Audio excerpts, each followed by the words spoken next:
All right, with that, I will kick off. Welcome everyone to the launch of our second annual Digital Lives of Australians report.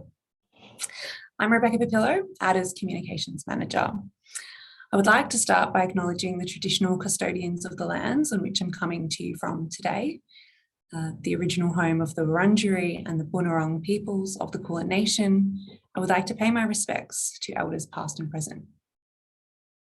Before we begin, I'd also like to note that this session is being recorded.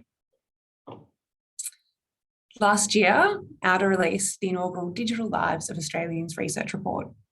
The purpose of the report was to provide an understanding of Australians' online activities, the challenges they face, who they turn to for advice, and how they hope to use the internet in the future. The report showed that people overwhelmingly found value in the internet, but raised concerns for levels of cybersecurity in terms of preparedness and knowledge. Today, we'll take you through the findings from our 2022 research, including how things have shifted and where challenges still exist.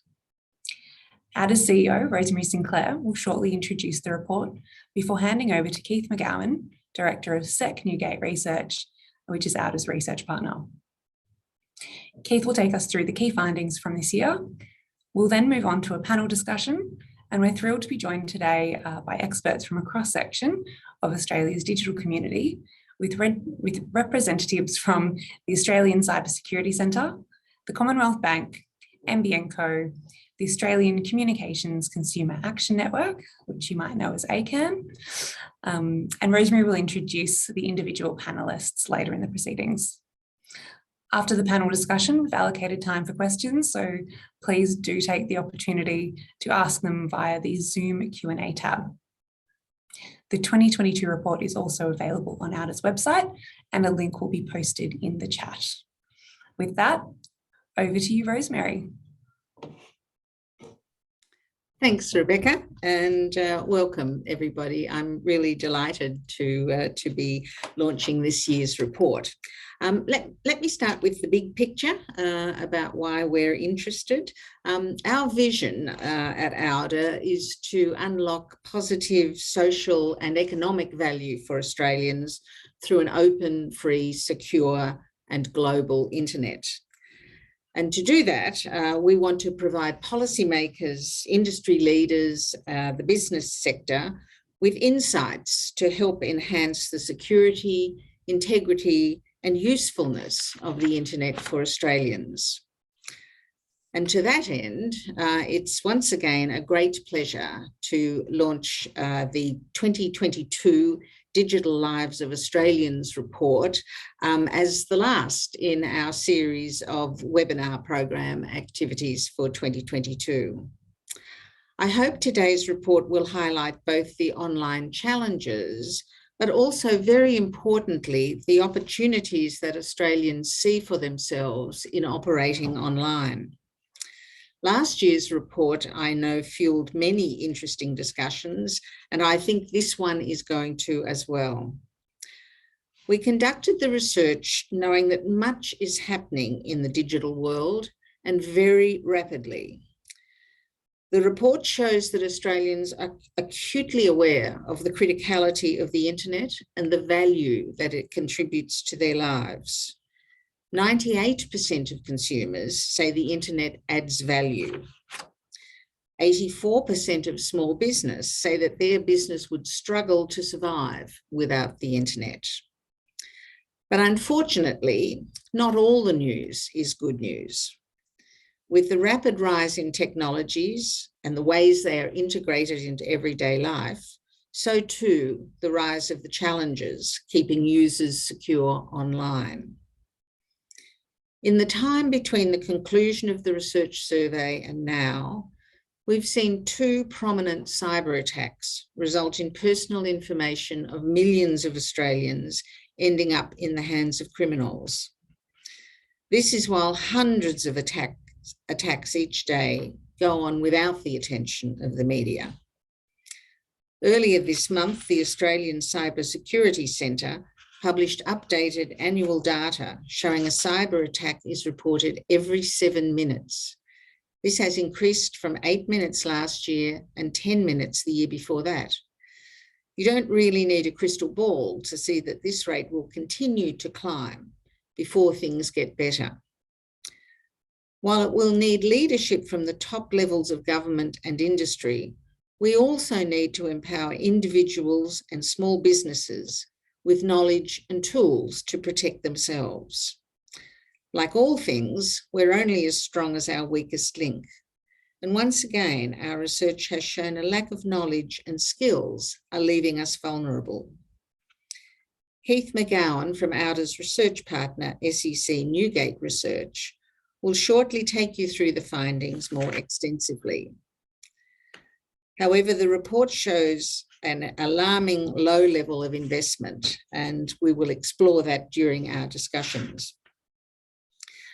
The challenge for all of those trying to raise awareness for cybersecurity is getting the message through to businesses and consumers.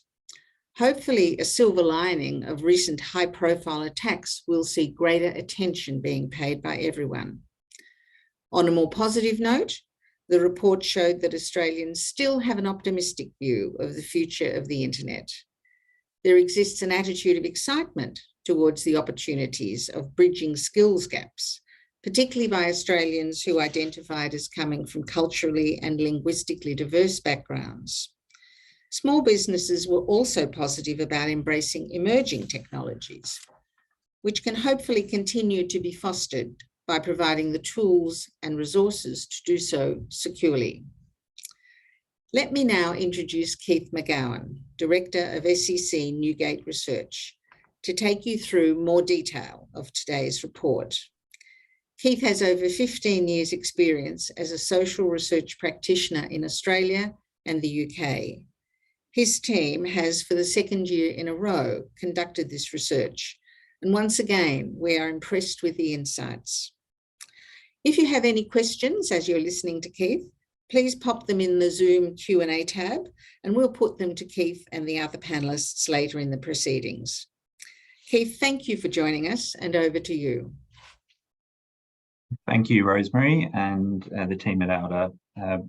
SEC Newgate's delighted to be working with auDA again this year on the Digital Lives of Australian study. It's a fascinating area, and as you've already indicated, it covers some highly topical issues. So we're pleased to be able to share an overview of the research findings with you today, and pleased that there's so much interest with people online. So I'll start by just telling you a little bit about how the research was done.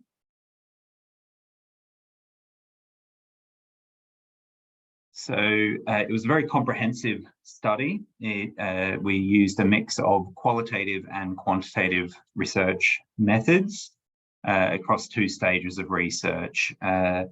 We spoke to a lot and heard from a lot of consumers and small businesses from across Australia, and from a good cross-section of demographic cohorts, business sizes and types.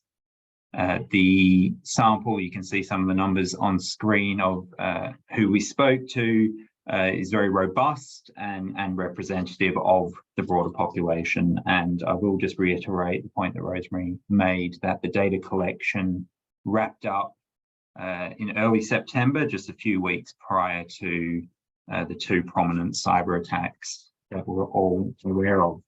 So just want to bear in mind with when this data was collected. So in terms of what we'll go through today, if we just click forward, we're going to look at some research findings across 4 areas. So firstly, looking at how the internet benefits and adds value to the everyday lives of Australian consumers and small businesses. We'll then focus on some advanced digital skills that will be essential to an increasingly digital economy. We'll then have some findings related to cybersecurity, looking at the attitudes and behaviours of consumers and small businesses when it comes to their online security. And finally, we'll look at some of the thoughts and feelings around new and emerging internet technologies and how people are feeling about the internet in the future. So looking at the first of these areas, the value of the internet, some numbers there that you'll recognise that Rosemary mentioned just a moment ago. Staggering numbers, really. 98%, nearly all consumers said that the internet adds at least some value to their lives. And in fact, 1 in 3 said they consider the internet to be invaluable, that they couldn't live without it. It was younger Australians who are more likely to feel that the internet is invaluable to their lives. We also saw that feeling was a bit higher in capital cities, particularly on in the major states in the eastern coast, and people who work in office-based occupations.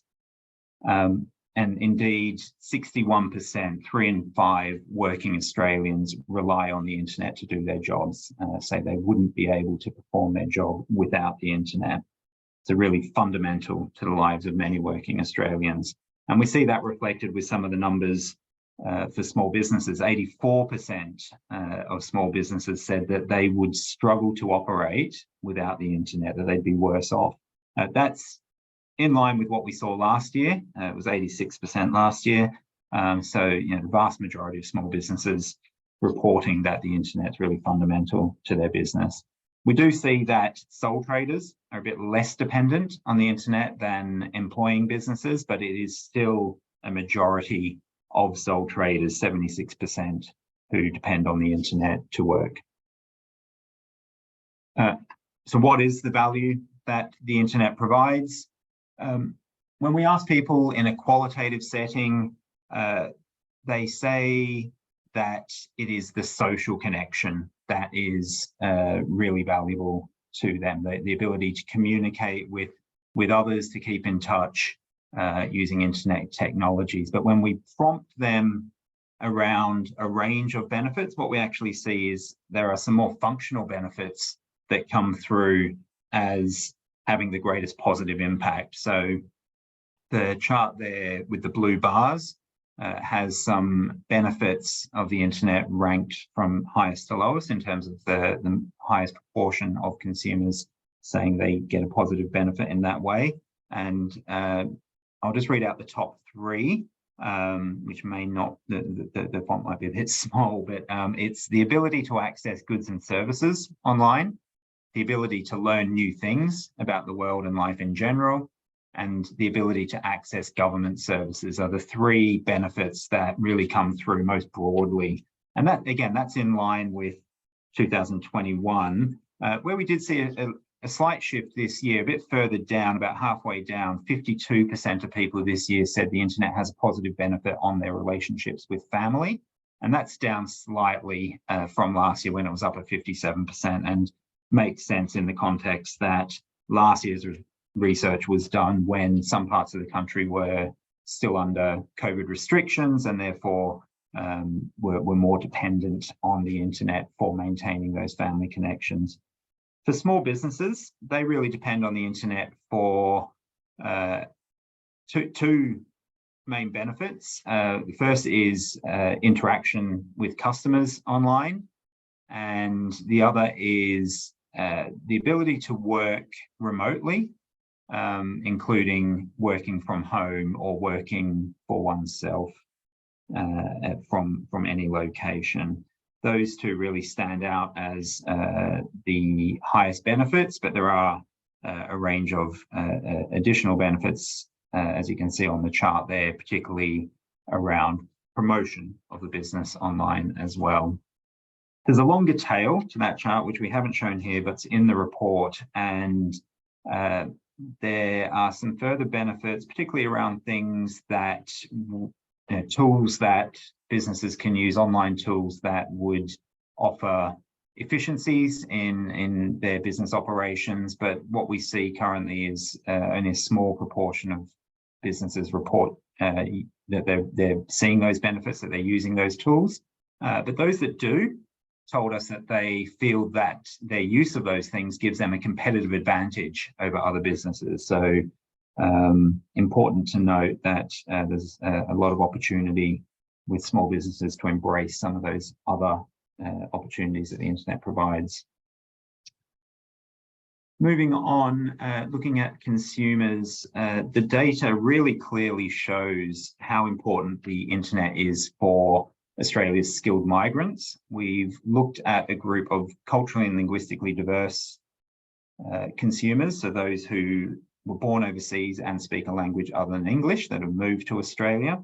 And we see that relative to their counterparts, this group are far more likely to do a range of things. So firstly, they're more likely to be in a hybrid working arrangement.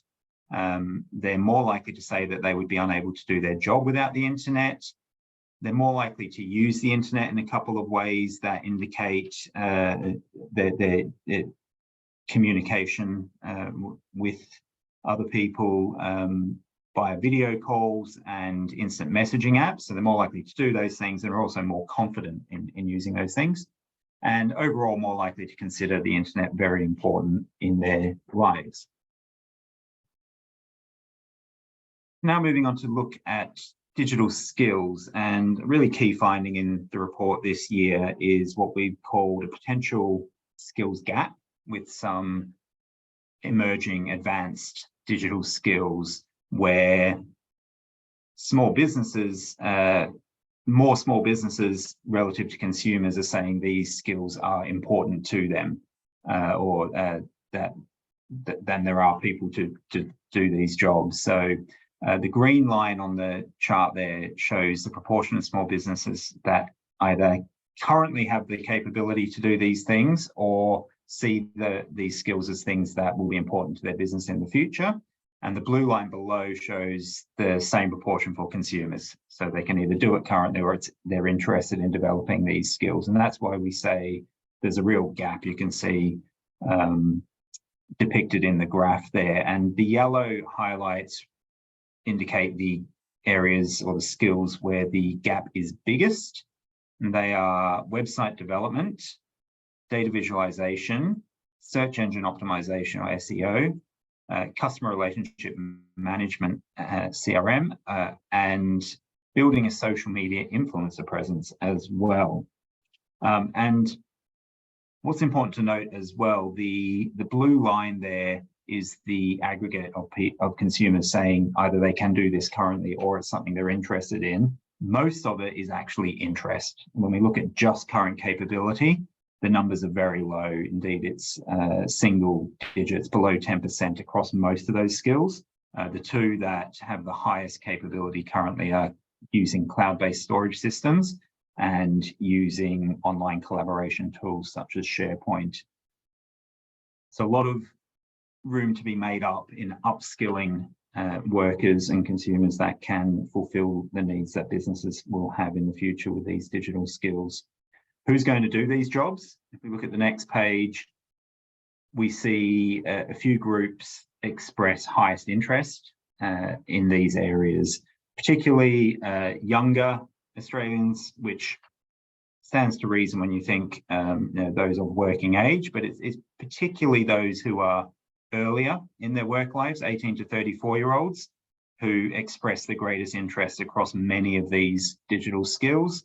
The highest being 50% of them say they're interested in developing their ability with website development, and that's significantly higher than those aged 35 plus. Again, consumers from a culturally and linguistically diverse background are significantly more likely to be interested in developing many of these skills, and we see higher interest across many of them among men compared to women, which suggests that there may be a need to encourage more consumers of different profiles to train in these areas to ensure we have good gender balance and diversity in these emerging digital skills. Why are people interested in them? It's very much to do with career progression. They see that these are the jobs of the future, and they will need to upskill in these areas for their career. And with that in mind, they're willing to invest in training. And there's some more detail in the report about the training preferences that consumers have if they were to go about developing these skills. Okay, moving on to look at cybersecurity. again, as flagged and consistent with last year, cybersecurity really, and concerns about cybersecurity really underpin a lot of what we heard in the research. It's very much a top of mind issue that consumers talk to us about in the qualitative research. And there are a couple of indicators here that really paint the picture. Less than half, 47% of consumers say that they are very confident using the internet, which on the surface feels low and surprising given how prevalent the internet is in terms of the range of activities and how valuable it is to people, that confidence is so low. But we understand that that's very much to do with concerns about cybersecurity. Indeed, those who feel confident managing their online security are significantly more likely to feel confident overall.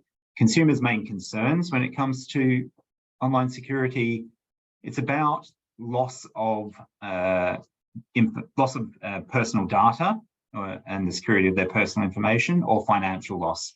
And there's concern around being out of pocket, having money stolen by scammers, and the privacy of their online activities is another prominent concern. You can see with small businesses that it's a similar proportion. It's exactly half, 50%, who say they are very confident using the internet. And again, that's undermined by cybersecurity concerns. But for small businesses, scams is the most prominent concern. That they're very there's heightened awareness and fear of online scams or hoaxes because of the risk to business data that they hold about their customers, about their employees if they're an employing business, and about the business itself. The privacy of the business's online activities, and also the disruption that the business would suffer if they were to fall victim to a cyber attack. There's a financial loss that small business people worry about, where they feel they would lose earnings, lose the ability to operate while they are recovering and rebuilding following a cyber attack. So it's a very prevalent fear, and you can see in the first statistic there that 74% of consumers believe cyber criminals are becoming smarter and more sophisticated. That's a really strongly held view. There's a recognition that as an internet user, one cannot afford to be complacent, yet many are, and we see that through a number of indicators here. Down the bottom, first of all, you've got over a third, 35% of consumers who have resigned themselves to the fact that cybercrime is unavoidable and it's a risk that they just have to take, they're willing to take in engaging in online activity.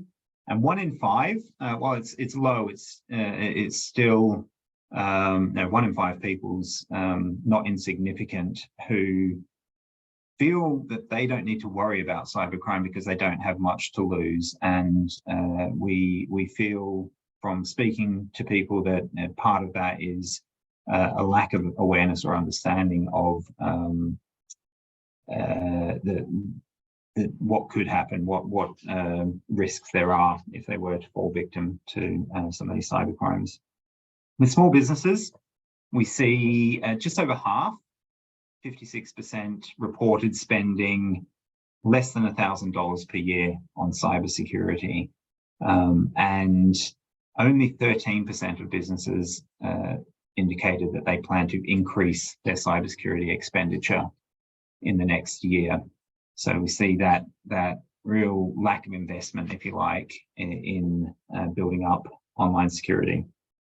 And fewer than 1 in 4 small businesses reported having a cybersecurity policy for the business, or providing their staff with cybersecurity training. Now, many of the small businesses we spoke to initially felt that they had safeguards in place, that they were doing enough. But when we, through the course of the conversation and the activities, when they were prompted with some of the best practice cybersecurity behaviours, were shocked really to find that they were maybe vulnerable because of the low level of cybersecurity precautions that they had in place for the business. I'll move quickly through the last couple of slides so we can get to the panel discussion. Password management's an interesting one. What we see is relatively small proportion of consumers report changing passwords regularly. Small businesses seem to be a bit more vigilant and in terms of changing their passwords regularly. But qualitatively, we heard a lot of remarks along the lines of the one you can see on screen there, where this is absolutely an area where that complacency creeps in, where people know they should be doing better with the passwords they use and changing them regularly, but for various reasons don't do so. Now, as I said, this research was done in early September. Sec Newgate, in our monthly Mood of the Nation survey that we do, a national survey of Australian consumers, in our October survey following the Optus and Medibank cyber attacks, we asked a similar question to this one, and in that research, 70% of consumers said that they'd changed their password in the past month, which indicates that, given the high profile of those particular incidents, has jolted many Australians into some better password management practices. But what will be interesting is to see whether that's maintained over a longer time period if these things drop out of the news cycle. I want to quickly touch on some cybersecurity sources of information and advice. We asked people again this year where they get information or advice on cybersecurity issues. And alarmingly, nearly half, you can see down the bottom of the table there, 47% of consumers said they hadn't sought any help or advice in relation to online security in the past month, and nearly 1 in 3 small businesses. Those that had, again, were more likely to be reaching out to, if they're consumers, reaching out to family and friends or searching online themselves. Only 6% had visited a government website for cybersecurity information. That number's a bit higher for small businesses, 12%, but still very low proportions, and certainly secondary to some other ways in which people are seeking cybersecurity information. Those who had visited a government website were more confident using the internet overall. If you remember those numbers from the start of the presentation, 47% of consumers and 50% of small businesses confident. That's much higher among the people who had been to those government resources. I believe we're at time, but we might be able to get through the last 3 pages to go, and I'll do it really quickly. Looking at the future of the internet to wrap up, firstly, the online activities that consumers said they're likely to do more or less of in the future. The things that consumers say they'd like to do more of or intend to do more of are content streaming and accessing banking, government resources online, and continuing to use the online sources for news and information. And you can see the sources on the right there. Interesting, food people intending to use online food delivery platforms less. There's been news this week about Deliveroo, one of the big players in that space, opting out of the Australian market. So we might see some of that behaviour starting to shift already. When we ask people how they feel about the future of the internet, just quickly on the next page, there's generally a positive sentiment. You can see some of the main feelings that people express when they think about the future are positive. They feel intrigued, hopeful, excited, inspired, but it is counterbalanced to some extent with feelings of apprehension, maybe some confusion and anxiety. And that's particularly the case for the oldest consumers, those aged 70 plus. For other age groups, it's definitely more positive. And then lastly, we discussed a range of emerging internet technologies with consumers and small businesses, things like automation of healthcare or automation in the workplace, smart homes and smart buildings, the metaverse and blockchain. What we see across the board is there's reasonably high levels of awareness in that people have heard of these things, but knowledge is very low.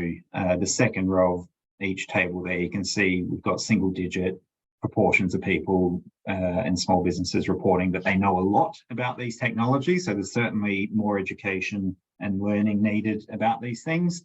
And for that reason, we see there's still fairly limited intention to use some of these technologies, and positive in terms of feeling positive about them. That's low as well, likely in the absence of a good understanding of what they are and what benefits they might provide.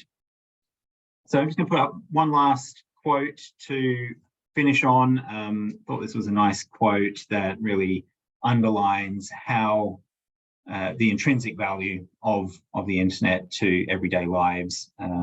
This person drew a parallel between the Romans building roads to connect settlements, where through the advent of rail in the Industrial Revolution and now in the electronic revolution, the internet is the fibre that connects everyone and everything. Thank you for listening. Happy to take any questions about the research now or at the Q&A later on. Thanks very much, Keith. And I think we'll go to our panellists. And again, I'll remind people, if you've got questions, just pop them in the Q&A tab, and we'll come to those questions in a little while. But that was a terrific overview, Keith, of a huge piece of research and a very valuable piece of research.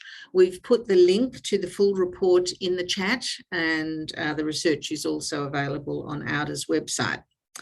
But to dive a bit deeper into the issues facing consumers and businesses, we're joined now by an expert panel. And expert in capital letters. This is an amazing panel.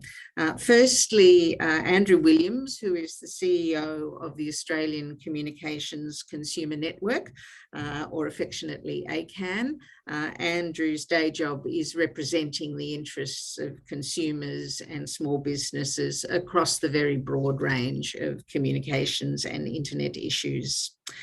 Secondly, Christine Christmas, who is the Assistant Director General of the Australian Cyber Security Centre.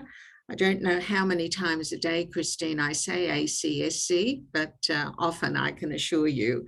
And Christine comes to us as an absolute cyber guru. Keith Howard is the Chief Information Security Officer from the Commonwealth Bank, a business, of course, serving consumer and small businesses, and often through use of the internet. And finally, Rachel McIntyre, the Executive General Manager of State Corporate Affairs for NBN Co. And that, of course, is a very important link in this whole adventure, the actual link, the connectivity link, whether it be physical or wireless. So welcome to you all, and thank you so much for your time in joining us for this discussion today. So I'm going to start with a question to the whole panel, including Keith McGowan, but I'll come to you last, Keith, I think. And the first question is, what were your two top take-home messages after reading the report? Firstly, Andrew. Thanks very much, Rosemary. Actually, good to go first on this one. So to limit it to two, that's the challenge. But I guess the first one for me and for the ACAN team is that it's pretty evident, or very evident, that the internet's essential. And also often those who have the most to gain from using the internet can be the ones who are the most excluded. And the report makes it very evident about the value to be gained from the internet. And this echoes very much closely what ACAN have known for a long time, and that it really is an essential service. I had an internet outage at home the other day, and I felt the same way as what happens when the power goes off. So it's clearly essential. So that's probably the first one. And the second one for me is that more and more services are now being delivered online, and really consumers have no choice but to be online in order to take full advantage of that. And life is really hard if you're not connected, and not being online in many ways is not an option. Also, not being online can be costly as well. For example, having to go to the bank or the post office to pay a bill can often incur a service fee, whereas if you pay that bill online, you don't get the fee. So for consumers having to pay, so to speak, is a really big issue. And so that's probably the top two at this stage, and I won't hog the limelight because no doubt everyone else is going to cover the same, a few other issues that I would cover as well. Thanks, Andrew. If I could go to Christine Christmas. Thanks, Rosemary. Delighted to be here. We from the Australian Cybersecurity Centre. We've just launched our Australian Cyber Threat Report 2021 to 2022. So really great to be able to see some of the results from auDA as well, because that obviously helps us understand how Australians are feeling about the internet and areas that we might seek to assist them through our cyber advice on cyber.gov.au. In terms of statistics, one which stood out was that 80% of consumers are concerned about their personal data being stolen. And obviously this is prior to events like Medibank and Optus. We at the ACSC for the month of November hold different themes for each month. And this month we're talking about data protection. We've released and amplified our advice on cyber.gov.au in relation to data breaches and the things that you might like to do to find out if you have been affected by a data breach. You can go to cyber.gov.au to find out how that might, whether your data might have been impacted, and things that you might be able to do once you realise your data has been breached. That includes things like checking for unauthorised activity on your accounts, transactions that you might not have made yourself, making sure that you secure your data. I know we'll talk about passwords and passphrases a little bit later, but can't sort of underline the importance of that. Checking that your account recovery details are accurate and up to date, and making sure that you secure your identity. So ID Care website provides a lot of information on how you might want to do that. And just making sure that your finances and money are secure. So if you haven't already done so, contacting your bank or your financial institution if you realise there is some unauthorised activity on your account. I think the second thing that that sort of stood out was the statistic about 74% believe cyber criminals are becoming smarter and more sophisticated, and Australia is, I guess, a ripe sort of country for cyber criminals to target. We, have high economic, activity, GDP. So we're quite a wealthy country, and we are a target of cyber criminals. Rosemary, you highlighted the statistics around cybercrime in your opening, and we can see that they're only becoming worse. We received far more reports than we did last year, so an increase by 13%. And that means a call that we receive every 7 minutes around someone reporting cybercrime that's impacted them. Interestingly, we also see, and I've just got a copy of the cyber report here with me, which I'm sort of looking, which contains a lot of this information, but I guess just to read a couple of statistics, the most common cyber crimes were online fraud, which is accounting for about 27%, online shopping, 14%, and online banking, 13%. So most of us here online probably do online banking and online shopping. So again, really important to sort of make sure that you're following those sort of essential advices that we put on cyber.gov.au. Terrific. Thanks, Christine. And now let's go to Keith Howard from the Commonwealth Bank. I'm looking for the top two take-home messages, Keith. Thanks, Rosemary. So I think at the end of the day, being a CISO cybersecurity section of the report is obviously very close to my heart. But also from a point of view of being a father of 6 children and a son of my parents as well, in terms of the kind of scams that I see people trying to propagate there, very similar to Christine. I think one of the very interesting pieces there was 74% of respondents believe cyber criminals are becoming more sophisticated, and I think that's a great example of how Australians are acutely aware of the threats. Although on the counter side to that, a large number don't know what the basic steps they can do to protect themselves. And I think that's very important to get educated on that, because we need to move on from the fear cycle, because there are a number of simple steps that people and businesses can take. And there's a lot of information out there to support that education. So a good example, which I think demonstrates some good collaboration across industry and government, is we've recently announced we're sponsoring something called the COSBOA program. And basically that's with Telstra and the government, and it develops what we're calling a cyber wardens program. And think of them as nominated cyber champions from small to medium businesses, and this will give them access to meaningful and practical cyber education from our experts across CommBank, Telstra and the government. Second finding to me I thought was fascinating is that despite the fears associated with cybersecurity, the apprehension, feeling overwhelmed sometimes, there seems to be an overall positive and optimistic response towards the future of the internet and opportunities that come with that. And that's that from my perspective. I don't always want to be talking about the cyber threats and so on and so forth. We actually also want to see cybersecurity as an enabler as well.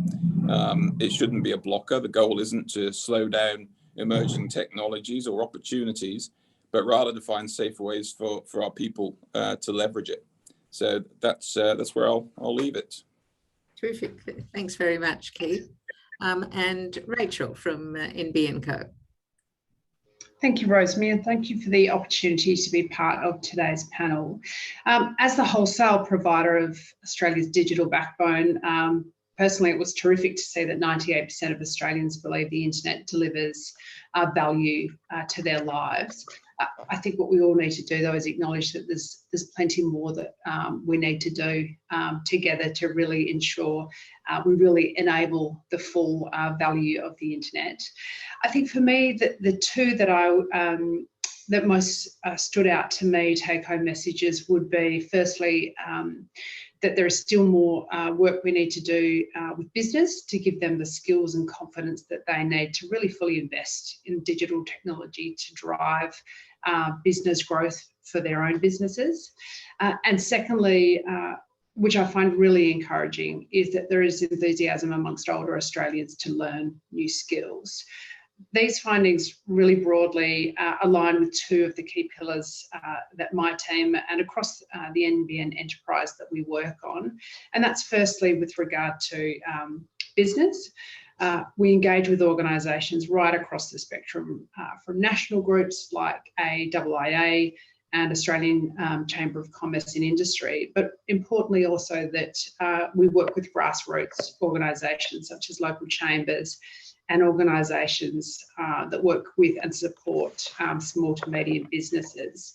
And not only to help them understand what the NBN is in terms of the infrastructure and the products and services that they can use to support their business, but also ways we can work together to really enhance the learning, build their confidence and understanding of their own businesses to really enable the infrastructure to help them help themselves. And as an example of that, we're launching next week a Tech Summit series, which kicks off in New South Wales with partners such as MyOb, Meta and Business New South Wales to help business understand and better leverage technology, noting that the report did highlight that many small businesses said they would need to hire that expertise, that they may not have those skills themselves and would need to outsource those skills. And then finally, which is an absolute passion of mine, which is around digital inclusion. NBN has a really strong commitment and focus in supporting, our purpose is to lift the digital capability of Australians. And older Australians is one of the segments of the community that we are working with to help give them the skills and confidence and competence, really, to ensure that they are able to really participate online, whether that's learning how to make video calls or how to identify a scam, email or text message, so that they don't need to be in fear of the internet and they can really use it to enrich their lives and avoid being scammed.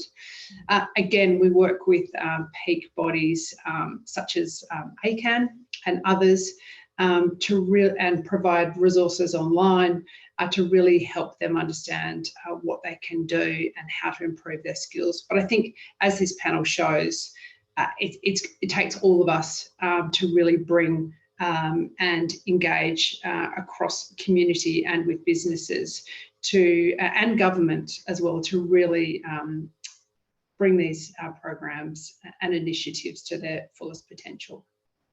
Terrific.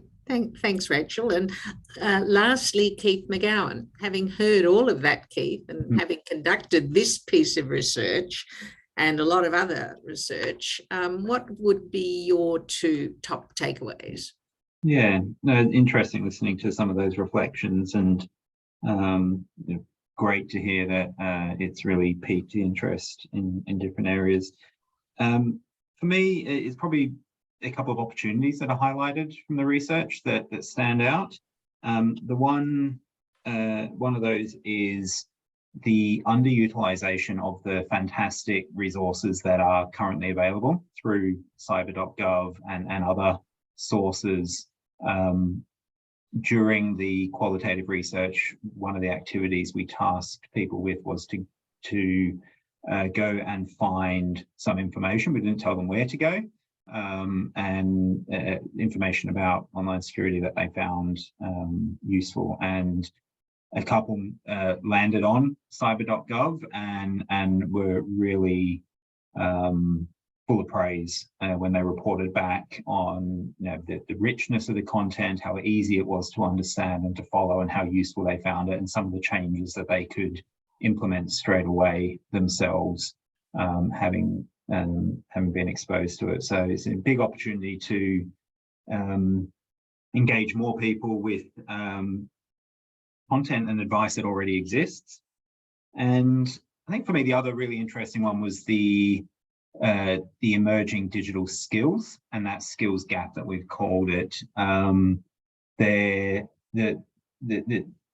The skew in the profile of the consumers who expressed interest in developing those skills, and what I think is interesting is the opportunity and the challenge as to how, as a sector, that interest can be broadened to track not only for gender diversity, but even thinking about some people who are maybe later in their working lives, older Australians upskilling and moving into some of these areas in the later years of their career. I think that that's something that will have economic benefits that are far-reaching as well. Terrific. Thanks very much, Keith. It's really interesting, particularly in light of the Job Summit discussion about the importance of digital skills for a digital economy. Let me go now to each panelist with a deeper question, and then we'll come to audience Q&A. So one last reminder, if you've got a question, just drop it in the Q&A tab, and we'll be at those questions shortly. So let me start, Andrew, with you. We've seen a very broad cross-section of consumers across all age groups telling us that they're relying heavily on the internet, but lacking confidence online. From your experience with consumers, how can we work together to improve consumers' digital confidence, and where should the priority areas be? Thanks very much, Rosemary. fair bit to unpack in that, so I'll give it a crack. I guess, and I'll probably touch on a couple of things that some of the other panelists mentioned during their top 2 take-home messages, because there's quite a bit of overlap here.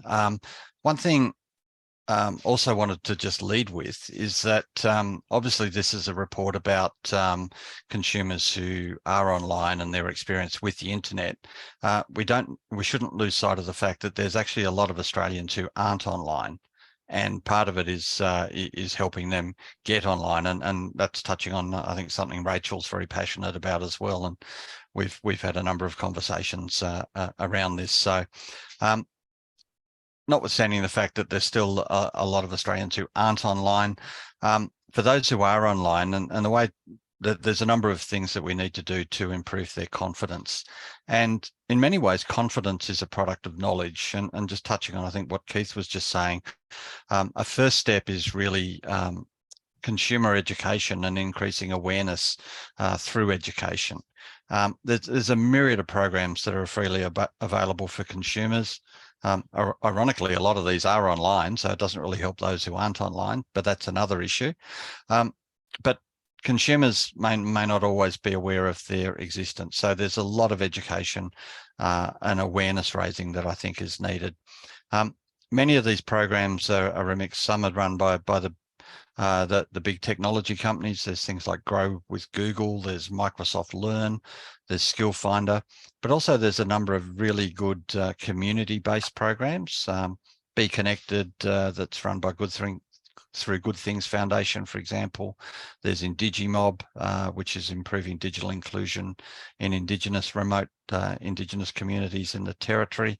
They're all really good resources, but there's no coordination across these. They're all run by the respective entities, but I think that there's scope to harness the collective efforts of all of these entities to really bring it all together and provide a lot more cohesion across it. And potentially there's a role for government in this as well. So it's very decentralized, very inconsistent, and but very passionate, and all done with all the very best intentions. So there is scope for industry to provide a central strategy to address this digital inclusion issue, and allow all stakeholders to work together and really amplify all the efforts that are being done. So that's one step. But obviously there's some deep cybersecurity experts on this panel, but from a consumer perspective, cybersecurity is a really big issue as well, and that is in many ways an impediment for people fully engaging online and eroding their confidence. So, and there's a number of initiatives that industry can take, some that are already underway and some that can actually continue to be progressed. So, and the report clearly states that those who feel confident managing their cybersecurity are significantly more confident overall in using the internet. So that cybersecurity, cyber awareness is really important. Totally agree with the comment that it could be as simple as training on password management tools, and also password management practices are really important. And I did notice, I think Bruce put something in the Q&A that changing your password is no longer best practice.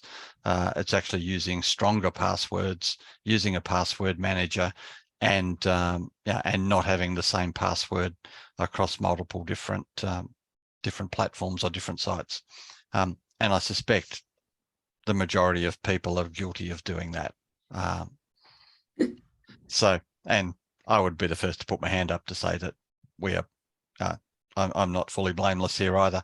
But there's another thing that industry can do that can really make a lot of positive benefit for consumers, and increase their confidence, and that's improve the privacy settings and improve the way that, or make it easier for consumers to actually adjust and change their privacy settings.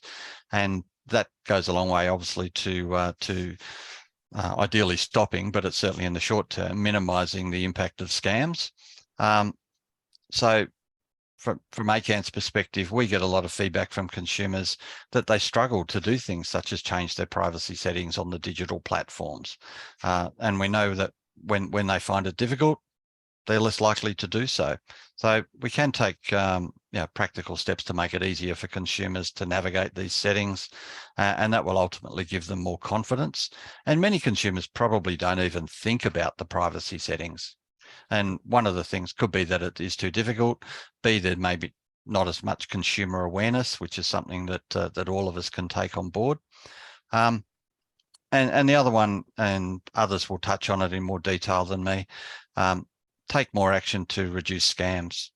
Scams are, we just come out the back end of National Scam Week that the ACCC coordinates, which is a fantastic initiative, and it's great to see that there are lots of other industry and consumer bodies get on board with it, because again, education and awareness is critical, and certainly if there is a positive that's come out of the recent data breaches, then it's the awareness of scams and data theft and identity theft that's really important. It's great to see the telco sector have been doing a lot in recent times to reduce scams through the development of industry standards and codes. But there is a groundswell of sentiment in amongst consumers that the digital platforms can do more to reduce scams, noting that social media is the second highest contact method in terms of loss through scams in the last year or so. And we've seen that in evidence with when the SMS scam code came out not that long ago, we saw a reduction in SMS scams, but then we've got that infamous hi mum scam on WhatsApp that that's caused a lot of problems. So we can see every time we talk scams, we use the phrase whack-a-mole, like everybody does. You knock one or two on the head and 3 or 4 more pop up. So I think there's a lot more work that industry can do to prevent that and try and minimise it. And also put in my notes, the website cyber.gov.au is fantastic, improving awareness around that, and other ones such as esafety.gov.au, ID Care, all of those. So I think industry and all of us have an obligation to promote the awareness of all of these resources, and hopefully over time we can make them more coordinated, more cohesive, and that in turn should improve confidence. That's terrific, Andrew, and it's a wonderful segue to Christine. So we've heard from the consumer view, if you like, about how we build confidence. If I could go to Christine, it's a matter that we've had these terrible incidents. The potential silver lining is that awareness is suddenly heightened. I wonder if you could just share with us your views on how government could work with industry to maintain the momentum that we seem to be seeing in terms of awareness, password management, training and the like. So would you like to share with us your thoughts on that? Thanks, Rosemary. That's a really, really great question, and you're right. And we shouldn't leave it to a crisis, for behaviours to get the cyber settings right. Obviously, prevention and early efforts are key when it comes to cybersecurity. But these moments often provide us the reminder we need. I guess in terms of what the ACSC, the Australian Cybersecurity Centre, is doing, as you rightly pointed out, Rosemary, partnering with industry is incredibly important to us. We run the ACSC partnership program, which is our way of connecting with individuals and businesses right across Australia. And through cyber.gov.au, both home and business and partners can access tailored resources. So we will provide information in the form of alerts and advisories to partners. We will also post this information on our social media accounts, our ACSC Facebook accounts, our Twitter accounts, so that we are providing timely advice to Australians. We also have joint cybersecurity centres located across each of the states and territories in Australia. So they're located in capital cities, which provide support to industry in terms of staying secure online. In addition, our CGA, our cyber.gov.au website has a number of tailored guides. So whether you're a parent and want to ensure that your child is secure online, whether you are, a senior person, whether you want detail on how to activate things like multi-factor authentication, how to patch your phone or your systems or software. So all of those resources are available online. As part of the data protection focus that we have this month, we released a Have You Been Hacked quiz on our website, which helps individuals find out if you've actually been hacked or not. But there's a number of other resources that are available, such as Have I Been Owned website, which you can put your name or your email address or your phone number into, which will then wash across a number of breached websites or holdings and actually tell you whether your data has been breached. And then you should, following finding out that, take the steps that you need to make sure that your data is secure, such as changing passwords. I'll probably, just finish with a couple of, key tips that we would sort of advise, which is making sure that you patch your system. So when you receive alerts and advisories, that you're actually taking action to update software. So when you've got an Apple phone and it's saying, you've got an update that needs to be done, don't leave it till later. Just do it right then and there, and turn those automatic updates on so that you don't actually have to go and find them. They are pinging you. You can also activate multi-factor authentication so that you've got a second form of ID. So you might be doing, most people are probably familiar with this online, where you do online banking and you get a message to your mobile phone saying, put this PIN in. That's what multi-factor authentication is. Really important and easy way to secure your personal data and your accounts. Backing up your devices if you find that, you find yourself in a situation where you have been, the victim of a hack or ransomware or something like that, and someone's encrypted all your data and holding it ransom, that you actually have backups of, your precious information, photos that you can access at a future stage. And of course, setting secure passphrases. So passwords are passe, passphrases, with using up to 14 characters. ACSC recommends 4 randomized words, for example, which makes it easier for you to remember, but harder for machines to crack. So, salt, blue, sky, bottle, that would be an example of a passphrase, which makes it easier for you to remember, but again, harder for machines to crack. I'll probably, leave it there, but just encourage, those online to jump onto cyber.gov.au. If you're a business, join our partnership program. If you're an individual, you can join our home program and receive up-to-date emails and advices straight to your email. It's terrific. Thanks very much, Christine. And Rachel, you've spent a number of years talking to consumers and small business owners all around the country about the internet. What are your thoughts from all those conversations about what we can do to ensure that Australians get even more value from using the internet? Thank you.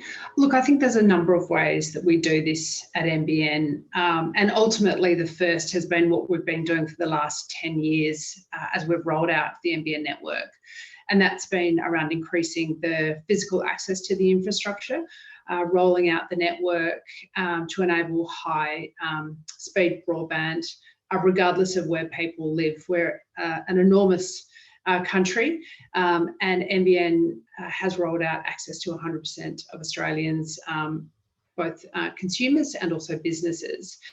The first phase of the build was complete in June of 2020. So we have over 12 million premises that can connect to the NBN network, of which about 8.5 million have already done so. Interestingly, about 17 million Australians touch or utilise the NBN network every single day.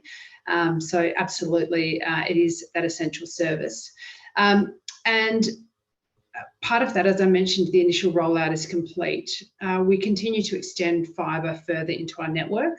And what that means is we're rolling out fibre closer to homes and businesses, of which we'll shortly commence that. Around 3.5 million homes and businesses will be able to access the fastest wholesale speeds of close to 1 gigabit per second. What that means is it's a super fast highway for consumers and small businesses. But as we've acknowledged many times, is the infrastructure and that access piece is only part of the equation. As I mentioned also previously, NBN's purpose is to lift the digital capability of Australians. Part of our job is not only to build and enable the infrastructure and ensure it's reliable as well, but it's also to help industry, to help consumers and businesses to really get the most out of this massive investment. The investment in infrastructure, I always say, needs to be matched by investment in people, and that's people's skills and ability. So I think that's a really important point, is that it will be does require a united front, as I've mentioned as well, across multiple organisations, across government and others, to give people the skills and confidence to engage fully in a digital world. For NBN, digital inclusion is a critical focus across probably 4 key sectors that we look at, which is older Australians, First Nations people, low income, and people with a disability. And perhaps there is a huge range of initiatives across NBN. I might just touch on a quick couple just to bring that to life. NBN is supporting the government with regard to its election commitment announced earlier this year to boost education opportunities for up to 30,000 families with school-aged children who currently don't have access to the internet. And we are working with retail service providers and charities and departments of education and many others to enable those 30,000 to be able to connect for the school year 2023. And one that's been highlighted as well is many programs to lift digital inclusion online. We have a West Australian digital inclusion program, which is initiated by NBN and a founding partner, which is the West Australian Council of Social Services, plus 23 community sector partners to lift the digital skills and capability of frontline community workers and the vulnerable people that they support. The project aims to address the key barriers of digital inclusion, as I've mentioned, access, ability and affordability, with the aim to support over 100,000 people in metropolitan and regional Western Australia to really lift their digital capability and confidence on a one-to-one or one-to-many program. And that is done at a face-to-face level, which is really critically important because we can't just do online. In the interest of time, I might leave it there just to highlight a couple of those initiatives that we're working on.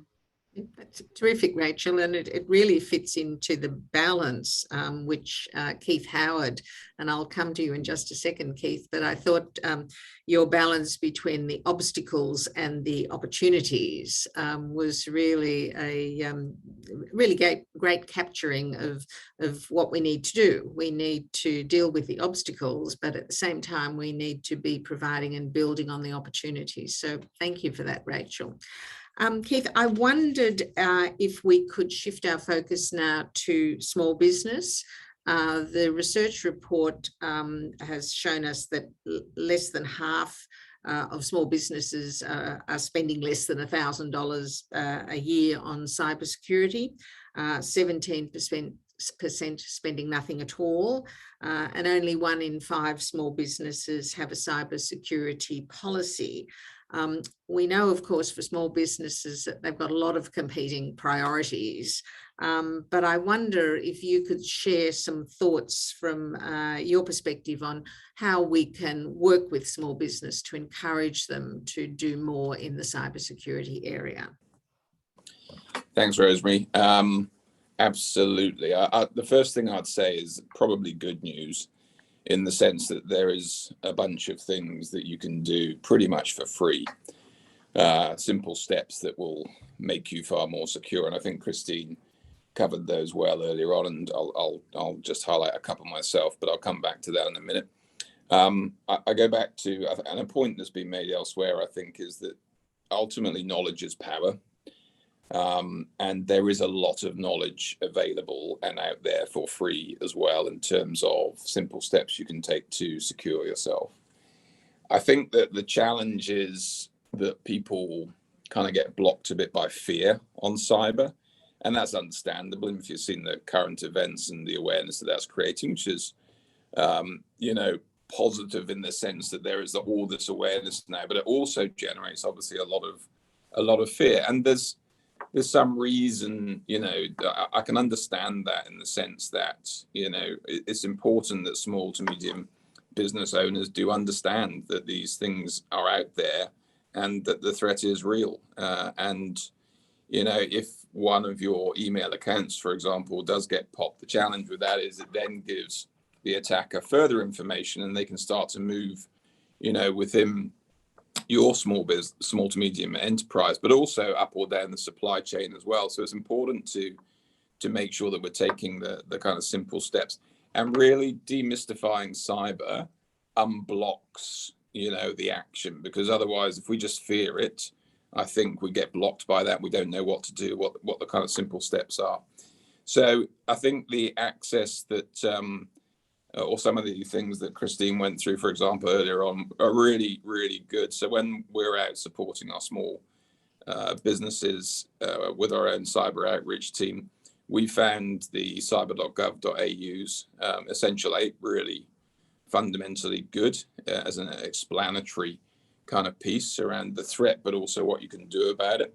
And also the supporting small business guides, I think, are really good and written in such a useful way as an anchor point for really practical security measures. We've also partnered with Christine and the ACSC to produce a cyber guide for small businesses, which can be found on our website.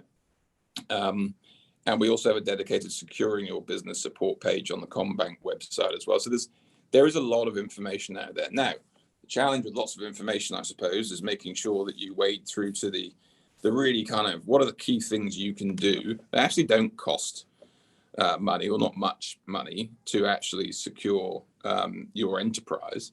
And I think it was mentioned earlier on, password strength is fundamentally important. And we see the report, 72% of small businesses change their passwords every few months. That's a very positive sign, I think. But it's more about making sure that you create the password within the guidelines that the ACSC set. For example, 14 characters long, complex passphrases that was explained earlier on as well. The second thing I'd say is MFA. In terms of, if you really want two important things to do, then you can do them pretty much for free, is the password and then multi-factor authentication. I think a lot of people are used to using multi-factor authentication in terms of things such as, financial accounts and therefore, the banking apps, and, you receive a security token, or you receive SMS to confirm it's you, not just the password. Therefore, it's something you own, like your phone is getting the information to basically authenticate who you say you are. I don't think people are as aware that they should be doing that on things such as their Gmail accounts or their mail accounts as well, so non-financial accounts, and also social media. And I guess, just whilst we mention social media, just be careful about what you publicly make available on social media. It is very easy for attackers to be able to download a raft of information and see all the connections of people to people. That helps phishing campaigns, for example. So social media is very important, I think, to be thoughtful about how you set your account up and also what you're sharing as well on that. And finally, another example, I think, is just keeping things up to date. Again, you've got an iPhone or your Google phone, is making sure that you have those software updates regularly.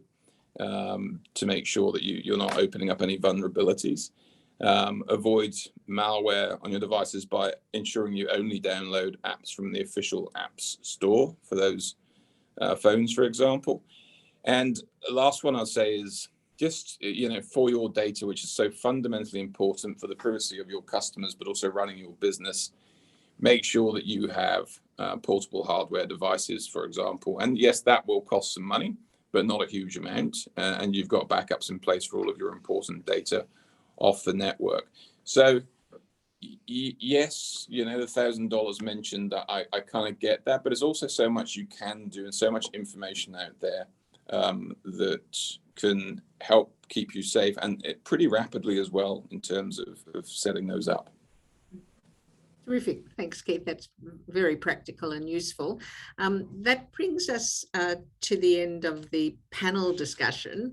I can see that there are quite a number of questions in the Q&A chat area. So I'll pass back to Rebecca, who will moderate the next 15 minutes or so for us. Thanks, Beck. Thanks, Rosemary. And yes, we do have a very active Q&A section, as well as some comments and suggestions for future research coming through as well. So thank you to everyone who has asked a question or left a comment so far. The first question I'll read out is from Keith Besgrove. And this one, I think Keith McGowan might be best placed to answer. So Keith asks, does the report assess the views of the proportion of the Australian population that do not or cannot use the internet? I understand that this group was up to 15% of the population in the past, but has in recent years fallen to less than 10%. Keith McGowan. Yeah, so we designed the research to be as inclusive as possible. As you saw in the method overview, we used a mix of online and offline ways of engaging people in the research, and that meant that in both the qualitative part, we spoke to some people who were not absolute non-users, but certainly at the lower end of the spectrum when it comes to use and confidence with online activities. And in the survey, 150 of the 1,500 consumers were surveyed by telephone, and of them, I think it was 20 or thereabouts reported that they didn't use the internet at all. So 20 out of 1,500, or 20 out of the 150 telephone at least gives you, a sense of the size of that group. So look, their views are in there, probably come through more strongly in the qualitative research. And if you've not yet, have a look at the full report, and there's certainly some case studies that highlight some of the issues that group are facing. Great, thank you. Our second question comes from Jasmine Hoy, and I think Andrew Williams might be a good one to kick off the response to this, and then others might want to join in. So Jasmine asks, she says, she's interested in the panel's ideas on how we could better cater to the needs of consumers from culturally and linguistically diverse backgrounds, given their heightened reliance on the internet, and how can this be done in ways that facilitate new opportunities? And I'll just add to that, we have had a comment from Bruce Tonkin, our Chief Operating Officer, who also asks whether there's opportunity for simpler education materials for that group of people whose first language isn't English. Andrew.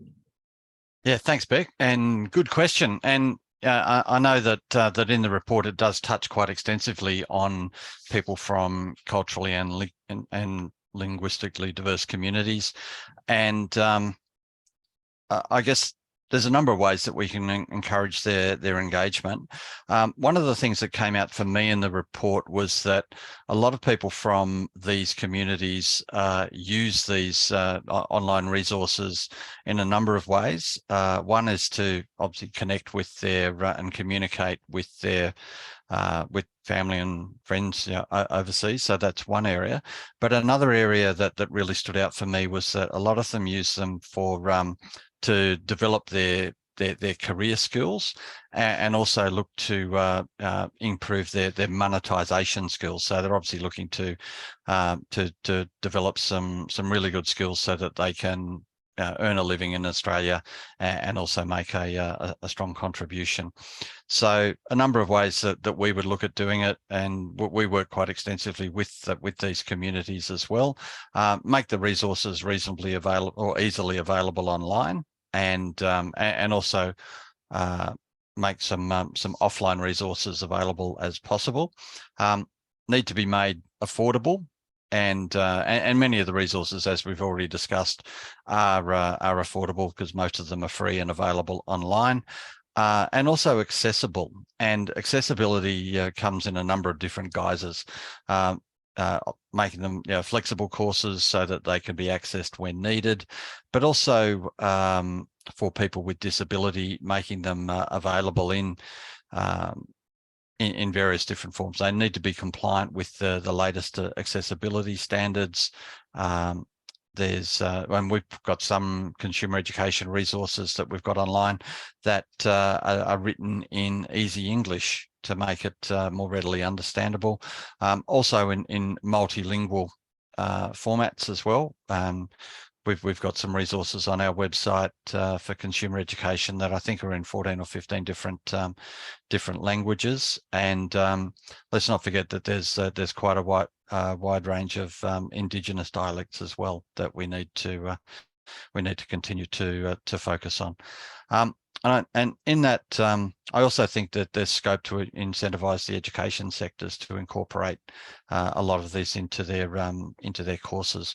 And a lot of these courses, or the need that came out for me in the report, was that it's not necessarily basic, digital inclusion online.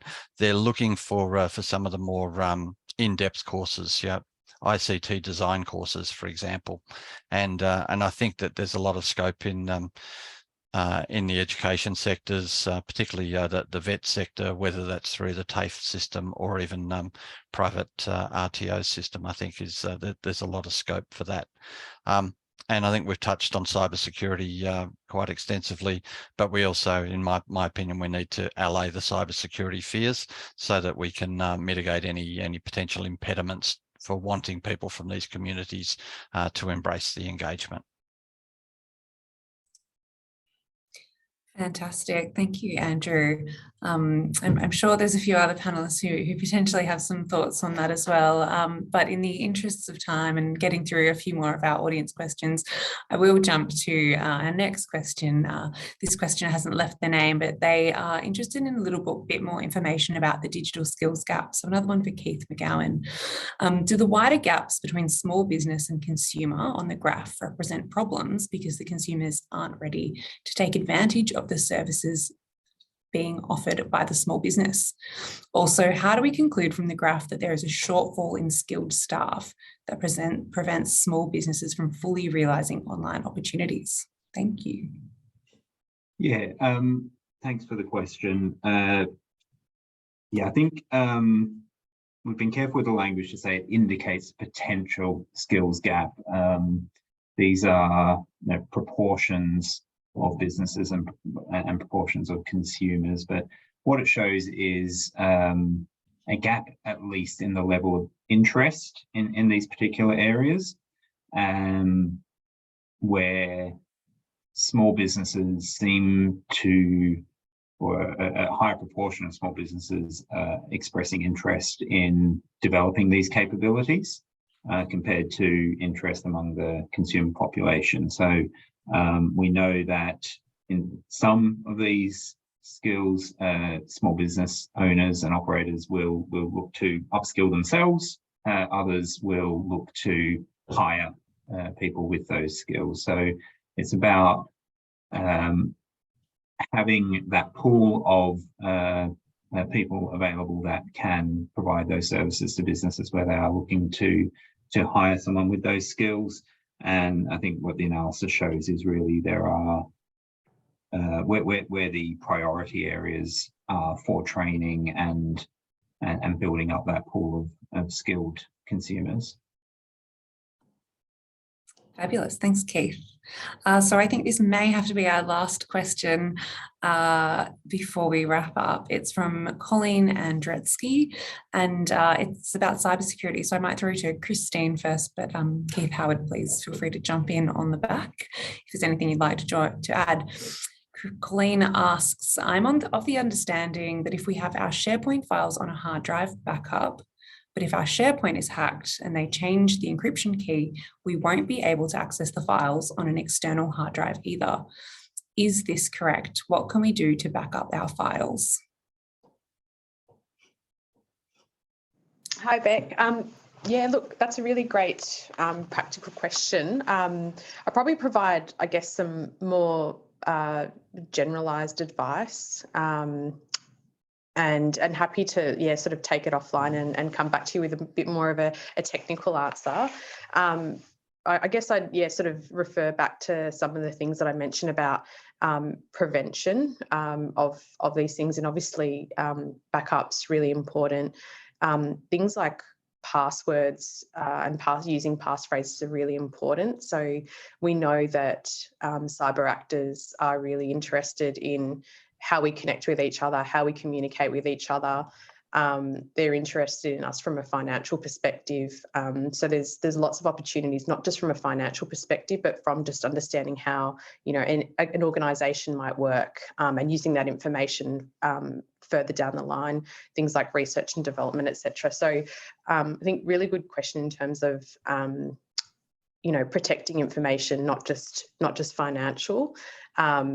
Importantly, obviously backing up things before an incident occurs, really important, but the importance of things like passphrases and making sure that businesses are doing that regularly so that they, I guess, can prevent these sorts of things from happening.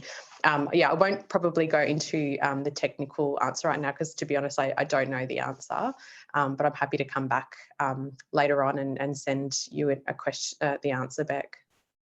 Thanks. Keith Howard, did you want to jump in with anything on that one before we wrap up? No, I think Christine covered it well. It's these kind of, you need to get into the depth of that question. And I'm also very happy to support that offline as well, rather than take a question which I mostly understand, but I might give you the wrong answer right now. And I don't think that would be good for anybody. So let's get into the detail of that one. I'm happy to help. Let's appreciate that. All right, so with that, I might hand back to Rosemary. Thanks, Beck. And I think that last question was just a great example of how we can all work together to provide information that helps more broadly. So when we get the answer, then we can share that through our auDA channel. So thanks very much, everybody, for jumping into that. And yes, very unfortunately, we've got to bring our session to a close. It's just been a great conversation. Thank you very much to our expert panelists for your time today. And thank you to those who have tuned in for the webinar. It's really been a pleasure to discuss the findings of this year's research with Keith McGowan leading us through that. And the questions have just been terrific. So many thanks to those who have been thinking about the research and providing those questions. The report's available on our website and we'll email it to attendees today. Little plug for auDA membership. If you haven't already, please consider becoming a member of auDA. Membership is free and it allows you to stay informed on research, reports, the activities of .au and to participate in those activities. And for our members, our .au members, we've got a networking lunch in Geelong next Tuesday on the 22nd of November. And finally, we've got a Christmas function in Sydney on the 1st of December to close off an extremely busy but productive year. As always, information on our events and .au membership is available on our website. So goodbye for now, and thank you very much for your engagement in this important discussion, and we hope to see you again soon. Thanks, everybody.